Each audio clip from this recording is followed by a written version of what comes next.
argument, I took the headphones, I slung them into the bedroom, and I hit her in the head, somewhere over her eye, and it did some damage because she had to go in to see about it. She had to go in and into the hospital. Again, you know, she had some supposedly a slight concussion. Shoved her down to the floor, and I put my foot on her head, and I told her, I'm the boss in this family, and don't forget it.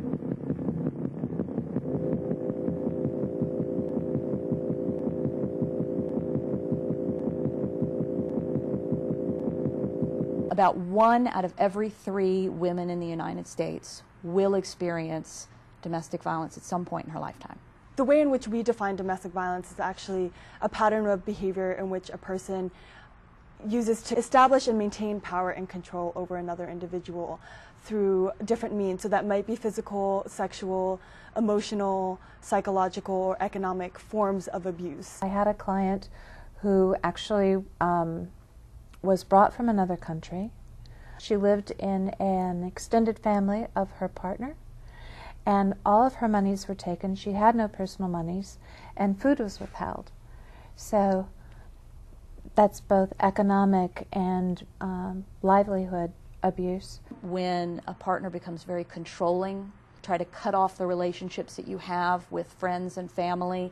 You do it in a sort of, your parents don't like me, I don't want to be around them.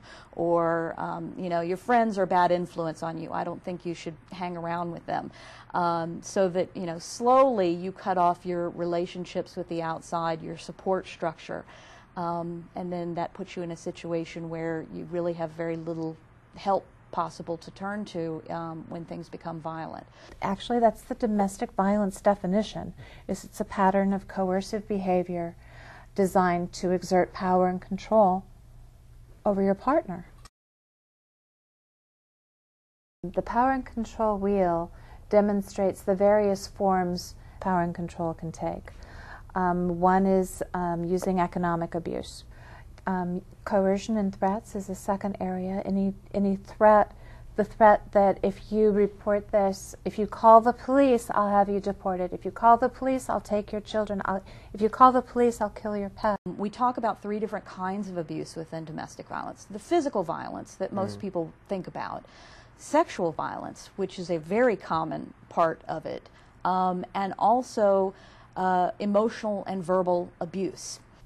This may be name-calling, it may be insulting. Another in the power and control wheel is using intimidation and minimizing, denying, blaming is a huge sign. Denying that the abuse even happened, blaming the woman that it was her fault. The man may threaten to hurt the child. The man may threaten to discipline the child and discipline the child harshly. The man, if it's an immigrant family, the man may threaten to send the children back to their family in another country. All of these things can happen before the actual physical violence occurs. We explain the cycle of violence to the women who come to our shelter. Most of the women recognize their own pattern. We talk about warning signs. We talk about looking at some of those sort of verbal, emotional kinds of things that start happening early on in a relationship when a partner becomes very controlling. The cycle of violence has 3 phases. The first phase is tension building, and the tension builds and builds and builds. The second phase is where you see physical violence. That's explosive in nature. It's usually the piece that people recognize as domestic violence, although there can be violence during the tension building phase as well. In that second phase, which is the acute phase, often the man recognizes or feels that he's gone too far. The victim may feel that it's gone too far, and that moves to the third phase, which is a calming phase. It's the contrite phase. It's the forgiveness and the promises that it will never, ever happen again. But what we have seen is that it's a large problem in all communities, so regardless of race or ethnicity, language, immigration status, age, even sexual orientation, income, that so many factors that we think play into why a person experiences domestic violence. Actually, it's unfortunately something that's present in all communities, and there are very high rates in all communities. In fact, domestic violence is very complex, and without some help, the likelihood of it repeating is very high. And I guess another piece about the cycles, it tends to escalate. It tends to get, each time you go around that cycle, those three pieces, it gets worse each time.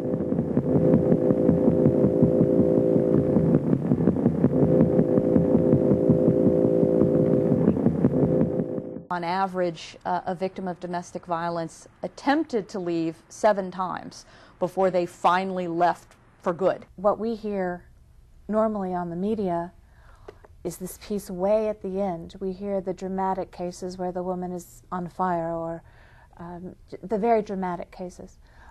But in truth, this is a cycle that, with proper attention, could have been addressed way early on.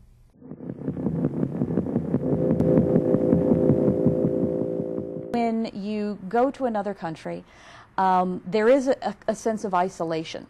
You are away from your home culture. You're oftentimes away from an extended family social structure, and you can be very isolated in your new country. And the more isolation there is, the more difficult it's going to be for you to deal with any kind of violent or abusive behavior. Immigrants who are who have a very strong social structure within the United States are going to be more supported and are going to run into less problems. But we certainly see a problem with new immigrants who haven't been in the country long, who don't speak English, especially if they're dealing with a spouse or partner who is English speaking, who is much more connected and sort of has all the structure, whereas this individual is very isolated with no structure.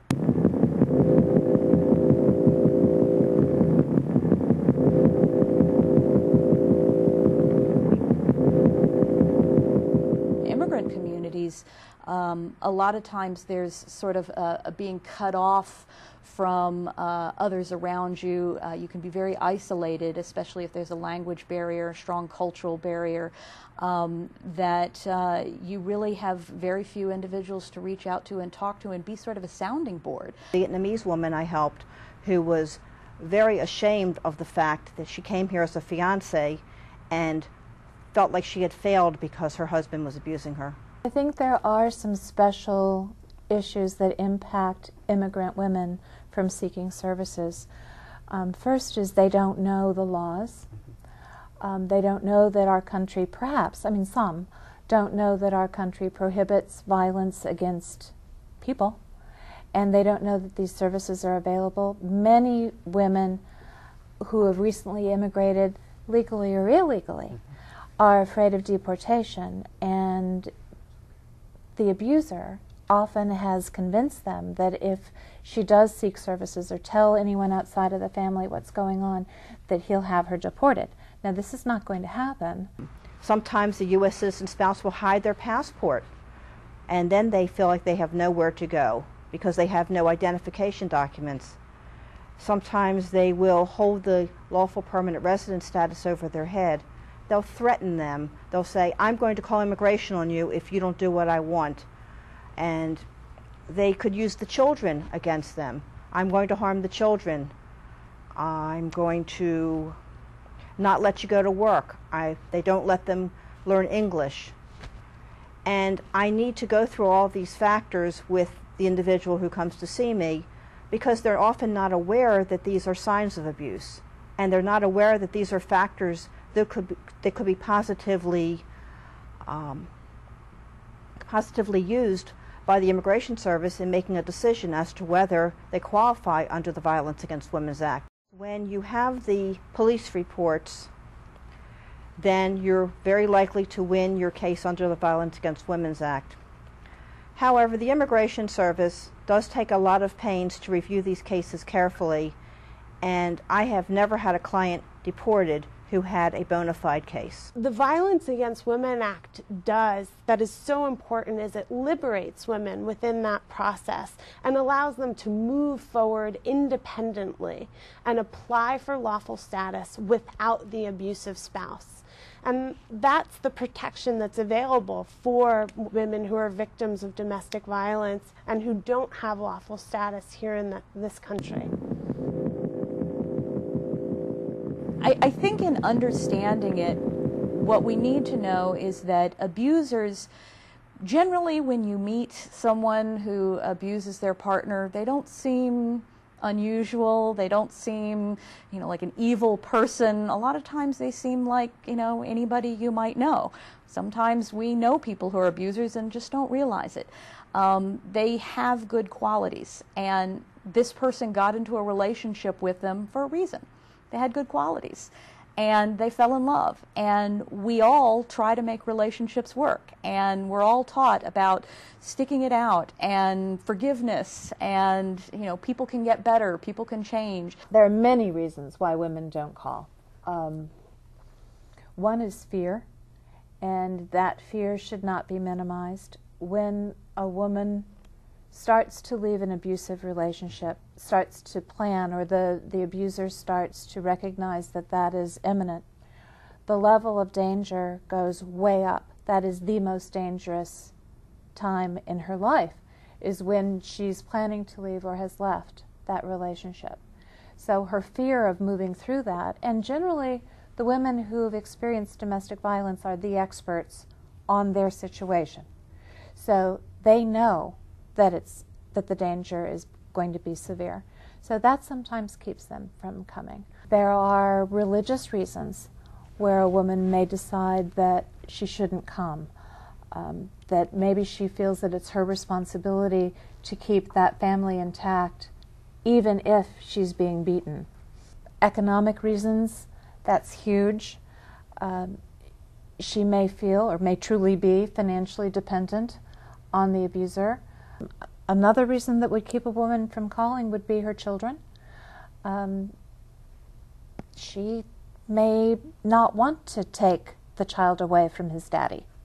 The daddy may love the child may love the daddy. That's going to be a very hard decision to make. And so what you see is that victims really do want to make their relationships work. They want to, stick by their partner. They want to trust when their partner says, "I'm so sorry and I'm going to change." And especially if you have children and a home and a history together, you really don't want to leave that relationship behind without giving it a serious try. So there is a lot of ambivalence that goes into that process. So that's why you see individuals in an abusive relationship really going back and forth about the decision. What we see as inhibitors towards them leaving their spouses are things like economic dependency, cultural challenges, a fear of deportation, a fear of law enforcement. What we see as being the counters to those are really education and awareness. We have noticed, both anecdotally as well as in the literature, is that immigrant families often face a lot of pressures when they do come to the United States. And so there is evidence to suggest that some of those pressures do lead to certain triggers that will increase the chances that there may be violence in the home.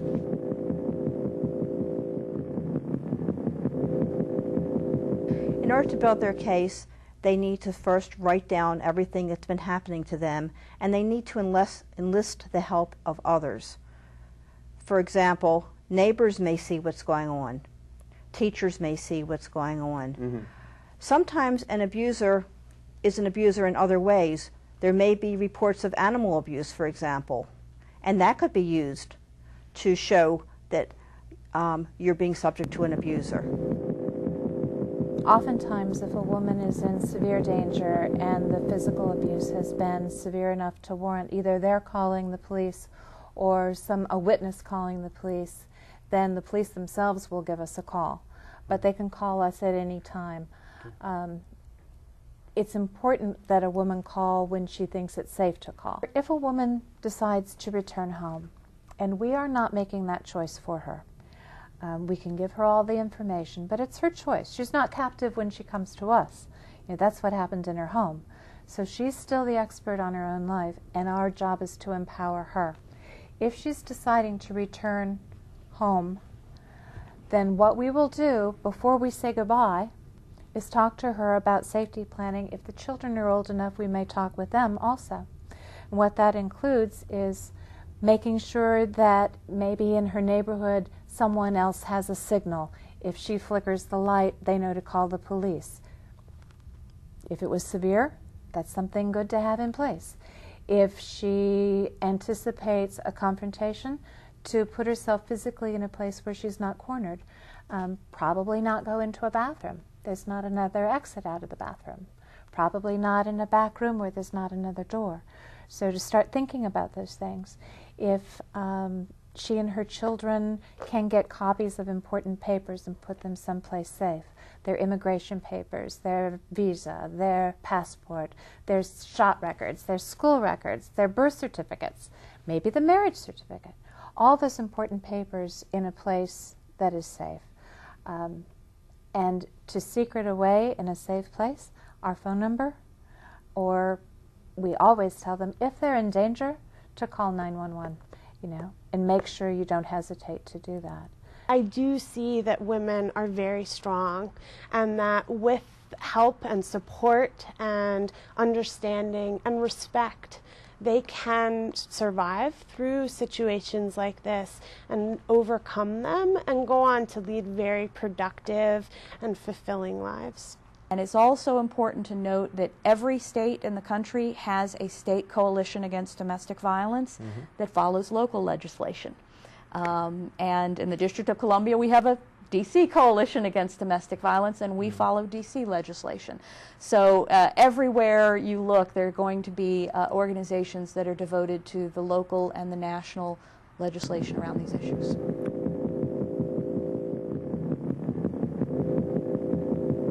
Is an issue that does hit so many people, and it's the more volunteers the better, because there's just so many different issues that could really use support, and there's so many different ways to help too.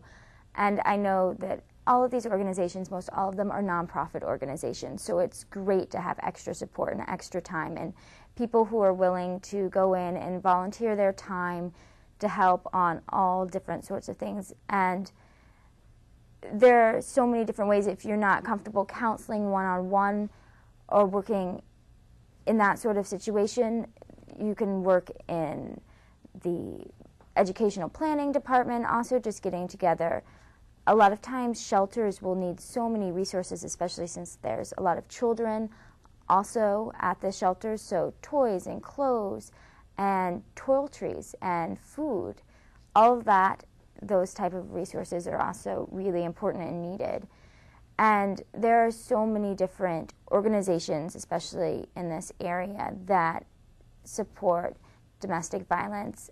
The House of Ruth is a good organization. The Tahira Justice Center works on the legal issues. So if you are in law school or interested in legal issues, that's a great place to volunteer.